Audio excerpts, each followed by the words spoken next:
Here, back in the Fantasy Bar, talking Week 13 main slate. 6 of my favorite plays for you on FanDuel and DraftKings, and we are going happy hour. What does that mean?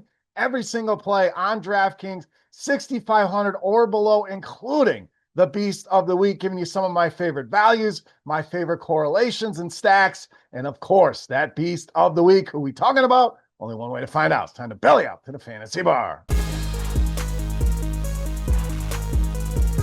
Welcome into the Fantasy Bar. Week 13 season rolls on here. Hope everybody had a great Thanksgiving. We are back. 6 of my favorite plays for you on the main slate here for FanDuel and DraftKings. Thank you, as always, stopping by the Fantasy Bar and checking out this week's video. Before we get to the plays, take a second, click that thumbs up button, hit that tip jar. That is how you help us out to continue to bring you these free videos. Subscribe and hit that notification bell so you don't miss any of the content. All right, before we dig into Week 13, let's take a quick look back at Week 12. And a little bittersweet here. Obviously had the huge historic game out of Jahmyr Gibbs as our Beast of the Week. We love that. Some of the other plays definitely let us down. Saquon Barkley went back to the well. That did not pan out. Caleb Williams, solid as our quarterback. Unfortunately, Rome Odunze was not highly involved. Travis Kelce, subpar as well, and did have a touchdown called back, so it could have been a better day. Olave was solid, and again, Jahmyr Gibbs absolutely breaking the slate, so hopefully he helped you guys win some money out there, and congrats to our Beast of the Week contest winners. All right, let's talk some Week 13. Let's start at the running back position with Kenneth Walker of Seattle. Now, absolutely love this spot for this Seattle Seahawks offense. We know JSN on a historic pace. He is certainly in play as well, but I think multiple Seahawks could get it done here, and I really like the spot for Kenneth Walker here. Big favorites. Whether it's J.J. McCarthy or whoever they're pulling off the bench here playing quarterback for the Minnesota Vikings, this team absolutely in a tailspin right now.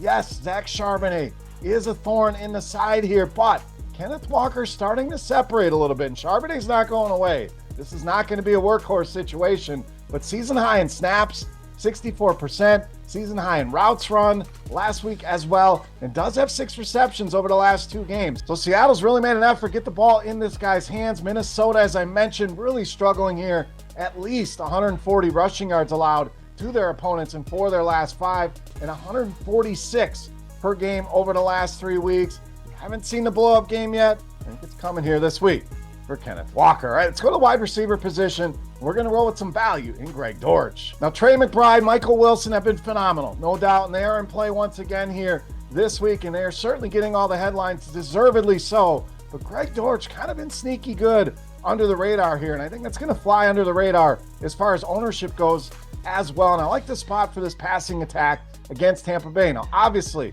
some of this hinges on Baker Mayfield. I don't expect him to play, which takes some of the punch out of Tampa Bay.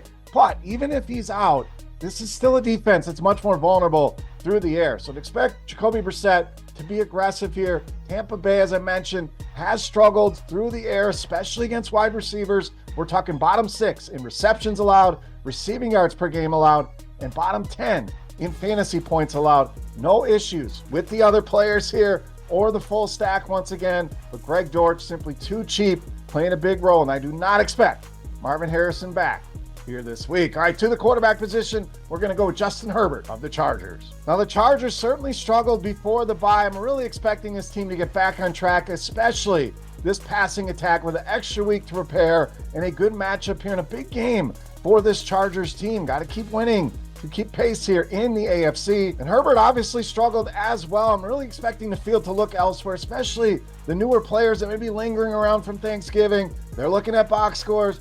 This guy hasn't been great. Let me look elsewhere. There are some solid quarterback options as always. So Herbert may be lower owned than I think he should be in the spot. Chargers projected for nearly 26 points in this game. Raiders defense has really been struggling, but they have given up 3 games of 30 or more points over their last 5. Just looks like a team that has simply given up on the season. Cleveland and Shedeur Sanders go in there and shellac them. I think the Chargers have a big day through the air against this Raiders defense. All right, we like Justin Herbert. Who do we want to pair him up with? For me, wide receiver, Ladd McConkey. And you could certainly go doubles, triples here with this Chargers passing attack. Gadsden, Allen, Quentin Johnston. But Ladd McConkey, the guy I really want the most here. Production absolutely been a roller coaster, but has really shown solid upside. In 3 games over the last 6, he's gone over 20 DraftKings points. We haven't seen that massive game yet I think this is a spot we could see him threaten 30 DraftKings points. We're talking about a Raiders team against wide receivers, bottom 5 in receptions allowed per game, fantasy points allowed per game, and bottom 10 in receiving yards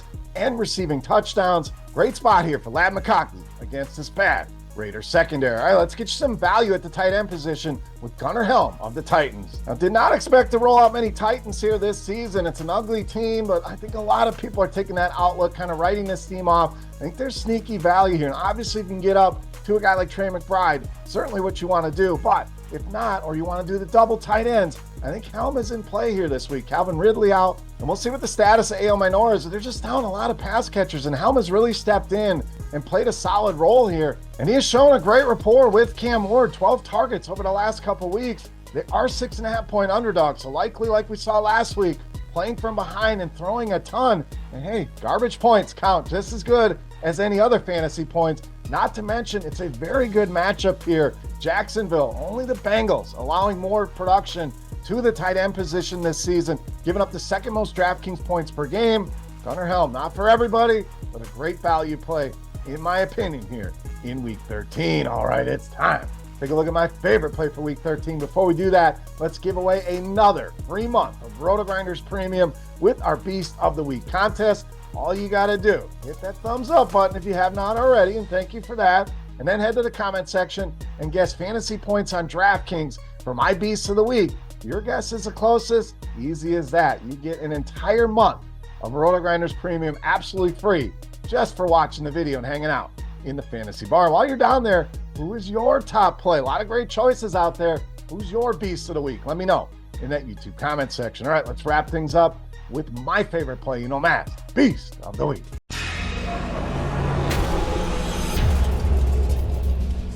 All right, Beast time. We owe you one more running back, and we are rolling with Travis Etienne of the Jaguars, this week's Beast of the Week. So awesome spot for this Jaguars ground game, and Etienne is really taking control of this backfield. Again, like we talked about with Walker, Tootin certainly going to be involved here, but I really like the spot for a huge game out of Travis Etienne against this Tennessee defense. Over the last 4 weeks, averaging over 20 touches per game, 15 targets in the passing game, which we know is so valuable over on DraftKings. And Tennessee has been a mess against opposing rushing attacks. 6th most rushing yards allowed per game, giving up 13 touchdowns, second highest in the NFL, and the 5th most fantasy points to this position.